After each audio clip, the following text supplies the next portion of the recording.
அனைவருக்கும் அன்பான வணக்கங்கள். இன்றைய நாள் 9ஆம் திகதி செப்டம்பர் மாதம் 2016 வருடம் வெள்ளிக்கிழமை. நாளேடுகளில் நமது பார்வை ஊடாக இணைந்திருக்கின்றோம். அந்த வகையில் வழமை போன்றே முதலில் வீரகேசரி பத்திரிகை மீது கவனம் செலுத்துவோம்.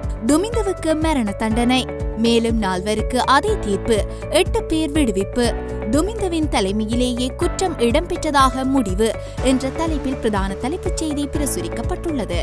முன்னாள் பாராளுமன்ற உறுப்பினரும் முன்னாள் ஜனாதிபதியின் தொழிற்சங்க ஆலோசகருமான பாரத லக்ஷ்மன் பிரேமச்சந்திர உள்ளிட்ட 4 கடந்த 2011 ஆண்டு அக்டோபர் மாதம் 8ஆம் திகதியன்று பிற்பகல் வேளையில் ஆங்கொடை ஹிம்புட்டான ஒழுங்கையில் வைத்து சுட்டுக்கொலை செய்த குற்றச்சாட்டில் முன்னாள் பாராளுமன்ற உறுப்பினர் துமிந்த சில்வா உள்ளிட்ட 5 கொழும்பு மேல் நீதிமன்றம் மரண தண்டனை விதித்து நேற்று தீர்ப்பளித்தது என்று தொடர்ந்து செல்கின்றது வீரகேசரியின் இன்றைய பிரதான தலைப்புச் செய்தி.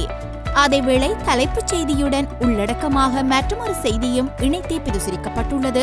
தந்தையின் ஆத்மா சாந்தியடையும், எனது கண்ணீருக்கு நியாயம் கிடைத்தது என்ற தலைப்பில் அந்த உள்ளடக்கம் அமைய பெற்றுள்ளது.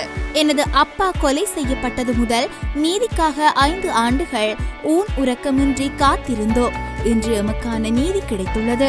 எனினும் இன்னொருவர் கஷ்டத்தில் விழும்போது அதனை பார்த்து கைகட்டி சிரிக்க தெரியாத எமக்கு இன்றைய தினத்தில் கொண்டாட முடியாது என கொழும்பு மாவட்ட பாராளுமன்ற உறுப்பினர் ஹிருணிகா பிரேமச்சந்திர தெரிவித்தார் என்று தொடர்ச்சியுடன் கூடியதாக அமையப்பெற்றுள்ளது அந்த செய்தி.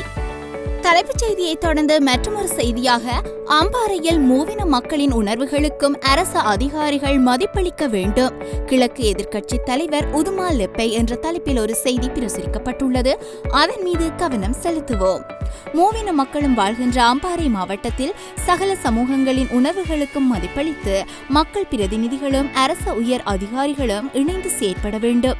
அப்போதுதான் இன ஒற்றுமைக்கு முன்னுதாரணமான மாவட்டமாக அம்பாறை மாவட்டம் திகழும் என கிழக்கு மாகாண சபையின் எதிர்க்கட்சி தலைவரும் அம்பாறை மாவட்ட ஒருங்கிணைப்பு குழுவின் இணைத் தலைவருமான MS உதுமா லெப்பை தெரிவித்தார் என்று தொடர்ந்து செல்கின்றது அந்த செய்தி. செய்திகளை தொடர்ந்து வீரகேசரியின் ஆசிரியர் தலையங்கம் மீது கவனம் செலுத்துவோம்.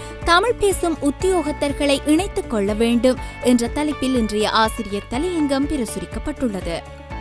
பாதுகாப்பு படை, போலீஸ் சேவை மற்றும் சிறைச்சாலை திணைக்களம் ஆகியவற்றுக்கு வடக்கு கிழக்கில் இருந்து தமிழ் பேசும் உத்தியோகத்தர்களை அதிக அளவில் இணைத்துக் கொள்ள நடவடிக்கை எடுக்கப்படும் என்றும், எதிர்காலத்தில் நாடளாவிய ரீதியில் உள்ள அனைத்து போலீஸ் நிலையங்களிலும் தமிழ் மொழி தெரிந்த 2 போலீஸ் அதிகாரிகளையாவது நியமிக்க நடவடிக்கை எடுக்கப்படும் என்றும் பிரதமர் ரணில் விக்ரமசிங்க உறுதியளித்துள்ளார் என்று தொடர்ந்து செல்கின்றது வீரகேசரியின் இன்றைய ஆசிரியர் தலையங்கம். வீரகேசரியை தொடர்ந்து தினக்குரல் மீது கவனம் செலுத்துவோம். துமிந்த சில்வா உட்பட 5 பேருக்கு மரண தண்டனை, 8 பேர் தலா 40,000 ரூபாய் அபராதத்துடன் விடுதலை, பாரத லக்ஷ்மன் பிரேமச்சந்திர கொலை வழக்கு கொழும்பு மேல் நீதிமன்றம் தீர்ப்பு என்ற தலைப்பில் இன்றைய பிரதான தலைப்புச் செய்தியினை பிரசுரித்துள்ளது தினக்குரல் பத்திரிகை. முன்னாள் பாராளுமன்ற உறுப்பினர் பாரத லக்ஷ்மன் பிரேமச்சந்திர உட்பட 4 பேரை 2011 ஆண்டு அக்டோபர் மாதம் 8ஆம் திகதி முல்லேரியா பகுதியில் கொலை செய்த வழக்கில் தொடர்புபட்ட பாதுகாப்பு அமைச்சின் முன்னாள் ஆலோசகரான துமிந்த சில்வா உட்பட 5 குற்றவாளிகளாக கண்ட கொழும்பு மேல் நீதிமன்றம் நேற்றைய தினம் மரண தண்டனை விதித்தது என்று தொடர்ந்து செல்கின்றது தினக்குரலின் இன்றைய பிரதான தலைப்புச் செய்தி. அதனைத் தொடர்ந்து தினக்குரலின் இன்றைய ஆசிரியர் தலையங்கமானது வறுமை ஒழிப்பு இலக்கு என்ற தலைப்பில் பிரசுரிக்கப்பட்டுள்ளது. அடுத்த வருடத்தை வறுமை ஒழிப்பு ஆண்டாக ஜனாதிபதி மைத்ரிபால சிறிசேன பிரகடனப்படுத்தியுள்ளார். அரசாங்க, தனியார் துறையினர் மற்றும் அரசு சார்பற்ற நிறுவனங்களை ஒன்றிணைத்து விரிவான திட்டத்தை உள்ளிட்டு இந்த இலக்கை அரசாங்கம் வென்றெடுக்கும் என தெரிவித்திருக்கின்றது. மனிதவள அபிவிருத்திக்கு வறுமை ஒழிப்பு மிகவும் முக்கியமானது ஒன்றாகும். காலத்துக்கு காலம் ஆட்சியில் இருந்து வரும் அரசாங்கங்கள் வறுமை ஒழிப்பு தொடர்பாக பல்வேறு திட்டங்களை அறிமுகப்படுத்தி நடைமுறைப்படுத்தி வருகின்ற போதிலும் அதிக எண்ணிக்கையான குடும்பங்கள் இத்திட்டத்தில் உள்வாங்கப்படாமல் தொடர்ந்தும் வறுமையில் வாடுகின்றன. இதனை ஜனாதிபதி அண்மையில் இடம்பெற்ற நிகழ்வொன்றில் சுட்டிக்காட்டியிருந்தார் என்று தொடர்ந்து செல்கின்றது தினக்குரலின் இன்றைய ஆசிரியர் தலையங்கம். வீரகேசரி தினக்குரலை தொடர்ந்து சுடரொளி மீது கவனம் செலுத்துவோம். பாரத லக்ஷ்மன் படுகொலை வழக்கு, துமிந்த உள்ளிட்ட 5 மரண தண்டனை விதிப்பு, கொழும்பு மேல் நீதிமன்றம் தீர்ப்பு என்ற தலைப்பில் பிரசுரிக்கப்பட்டுள்ளது. ஸ்ரீலங்கா சுதந்திர கட்சியின் முன்னாள் நாடாளுமன்ற உறுப்பினர் பாரத லட்சுமன் பிரேமச்சந்திர உள்ளிட்ட 4 படுகொலை செய்யப்பட்ட வழக்கில் ஐக்கிய மக்கள் சுதந்திர முன்னணியின் முன்னாள் நாடாளுமன்ற உறுப்பினர் துமிந்த சில்வா உள்ளிட்ட 5 மரண தண்டனை விதித்து கொழும்பு மேல் நீதிமன்றம் நேற்று தீர்ப்பு வழங்கியுள்ளது என்று தொடர்ந்து செல்கின்றது சுடரொளியின் இன்றைய பிரதான தலைப்புச் செய்தி. தலைப்புச் செய்தியை தொடர்ந்து ஆசிரியர் தலையங்கத்தை நோக்குவோம், பாங்கி மூனின் கருத்தை தட்டி கழிக்க முடியாது என்ற தலைப்பில் சுடரொளியின் இன்றைய ஆசிரியர் தலையங்கம் இடம் பிடித்துள்ளது.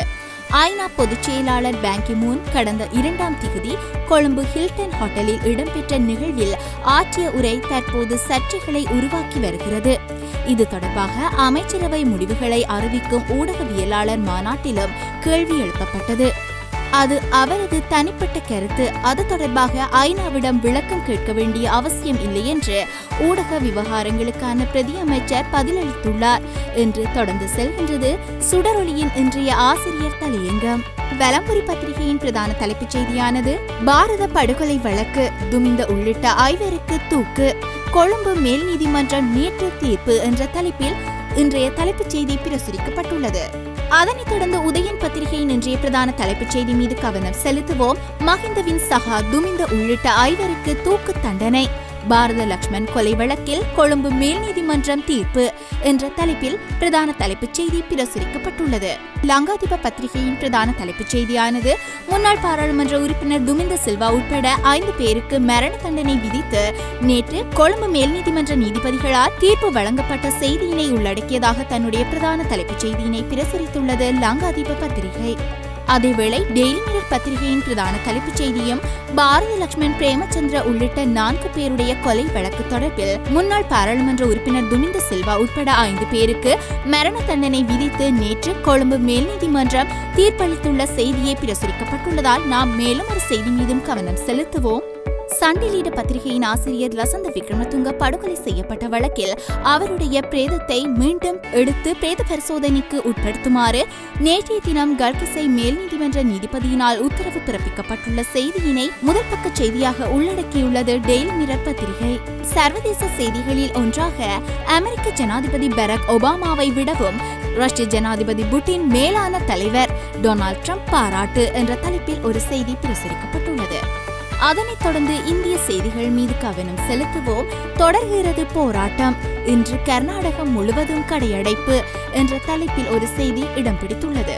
இன்று இடம்பெற்ற கேலி சித்திரங்களில் வீரகேசரியின் கேலி சித்திரமானது இப்ப நமக்கு எதுவும் செட் ஆகுதில்ல என்று சொல்லியபடி கால்களுக்கு பொருத்தமான காலணிகள் இல்லாமல் முன்னாள் ஜனாதிபதி மஹிந்த ராஜபக்ஷ குழம்பி நிற்கின்றார். அவருக்கு முன்னால் அரசியல் என்கின்ற களத்தில் 3 வெவ்வேறு விதமான காலணிகள் அங்கே இருக்கின்றன.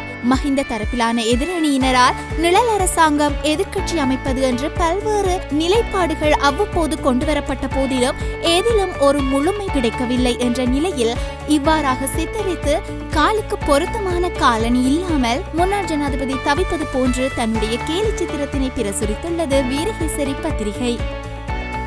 அதனைத் தொடர்ந்து தினக்குரலின் இன்றைய கேலி சித்திரமானது முன்னாள் பாராளுமன்ற உறுப்பினரான துமிந்த சில்வா, பாரத லட்சுமன் பிரேமச்சந்திரன் உள்ளிட்ட 4 கொலை தொடர்பில் நேற்று குற்றவாளியாக இனம் காணப்பட்ட நிலையில் அவருக்கு மரண தண்டனை விதிக்கப்பட்டிருக்கின்றது.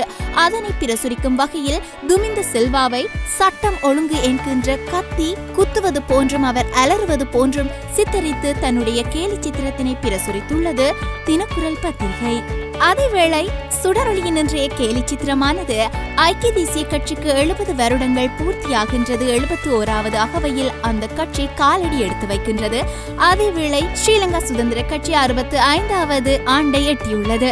இந்த நிலையில் உனக்கு 71 எனக்கு 65 என்று சொல்லியபடி SLFP மற்றும் UNP ஆகிய கட்சிகள், அதாவது ஜனாதிபதி மைத்ரிபால சிறிசேன மற்றும் பிரதமர் ரணில் விக்ரமசிங்க ஆகிய 2 தலைவர்களும் கட்டி அணைத்துக் கொண்டு நிற்கின்றார்கள்.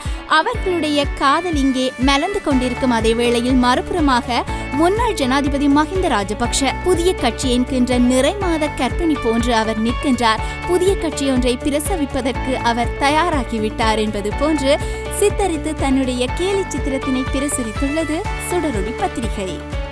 நேயர்களே, இதுபோல் மற்றொரு நாளேடுகளில் நமது பார்வையூடாக இணைந்து கொண்டு பத்திரிகை செய்திகள் மீது கவனம் செலுத்தும் வரை நன்றி, வணக்கங்கள்.